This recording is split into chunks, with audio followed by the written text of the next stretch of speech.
নমস্কার, সনাতন ধর্মকথা চ্যানেলে আপনাদের সবাইকে স্বাগত।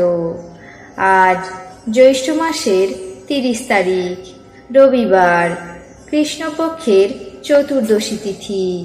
মহাভারতের সভা পর্বের 63তম অধ্যায়ে ভাতৃপণে যুধিষ্ঠিরের পরাজয় পর্ব শুরু করব। নারায়ণং নমস্কৃত্য নরং চৈব নরোত্তমং দেবীং সরস্বতীং ব্যাসাং ততো জয়মুদীরয়েৎ। শকুনি বললেন, হে যুধিষ্ঠির, তুমি দূত ক্রীড়ায় পাণ্ডবদের অনেক ধনসম্পদ নষ্ট করলে। এখন যদি আর কিছু অপরাজিত ধন থাকে তবে বলো।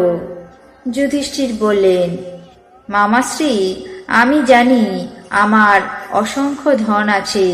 তুমি কি জন্য আমাকে এই ধনসম্পদের কথা জিজ্ঞাসা করছো?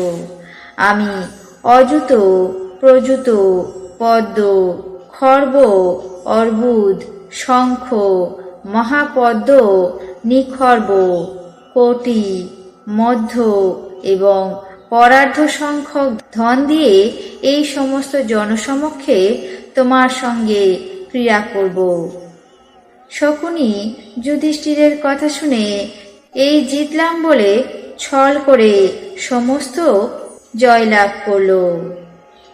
যুধিষ্ঠির বললেন, আমার বহু সংখ্যক গাভী, অশ্ব, ছাগ, মেষ এবং সিন্ধু নদীর পূর্বে আমার যে সমস্ত ধন সম্পদ আছে, আমি সেই সমস্ত পণ রাখলাম।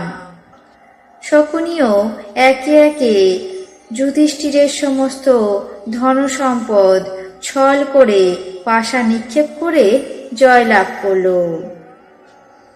যুধিষ্ঠির বললেন, হে সুবলরাজ, এই রাজপুত্রগণ যে সমস্ত কুণ্ডল, নিষ্ক প্রভৃতি রাজভূষণে ভূষিত হয়ে অপূর্ব শোভা ধারণ করেছে, এবার আমি সেই সমস্ত অলঙ্কার পণ রূপে রাখলাম।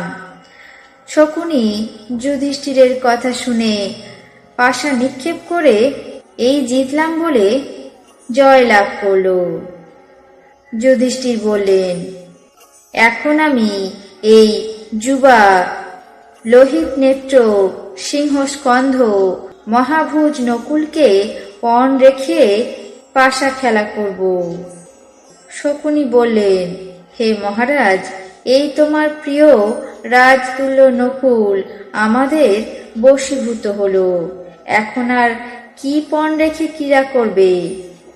এই কথা বলে শকুনি পাশা নিক্ষেপ করে এই জিতলাম বলে নকুলকে জয় করে নিল। যুধিষ্ঠির বললেন, হে শকুনি, এই সহদেব ধর্ম অনুশাসন করেন। ইনি পৃথিবীতে পণ্ডিত বলে বিখ্যাত। ইনি আমার অত্যন্ত প্রিয় এবং পণের অযোগ্য হলেও একে পণ রেখে আমি ক্রীড়া করব। শকুনি যুধিষ্ঠিরের কথায় পাশা নিক্ষেপ করে এই জিতলাম বলে সহদেবকে জয় করলেন। তারপর বললেন, হে যুধিষ্ঠির, তোমার পরম প্রিয় মাতৃপুত্রদেরকে জয় করে নিলাম। এখন ভীম এবং অর্জুনকে ছাড়া কাউকেই পণ রাখতে পারবে না। যুধিষ্ঠির বললেন, ওরে মূঢ় ব্যক্তি, আমরা অত্যন্ত সরল স্বভাব সম্পন্ন। তুমি আমাদেরকে পরস্পর ভেদ করে দেবার বাসনা করেছ এবং অত্যন্ত অধর্মচারণ করছ। শকুনি বললেন, হে রাজন, প্রমত্ত ব্যক্তি গর্তের মধ্যে বা স্থানুর ওপরে নিপাতিত হয়। হে ধর্মরাজ, তুমি পাণ্ডবদের জ্যেষ্ঠ এবং বরিষ্ঠ, তোমাকে নমস্কার। দূতে আসক্ত ব্যক্তিগণ ক্রীড়া করতে করতে উন্মত্তের মতো যে সকল প্রলাপ করে, সেই সমস্ত কথা জাগরণ অবস্থায় বলে না, তারা স্বপ্নেও কখনো দেখে না। যুধিষ্ঠির বললেন, হে শকুনি, যিনি নৌকার মতো আমাদের সমর সাগরে পার করেন।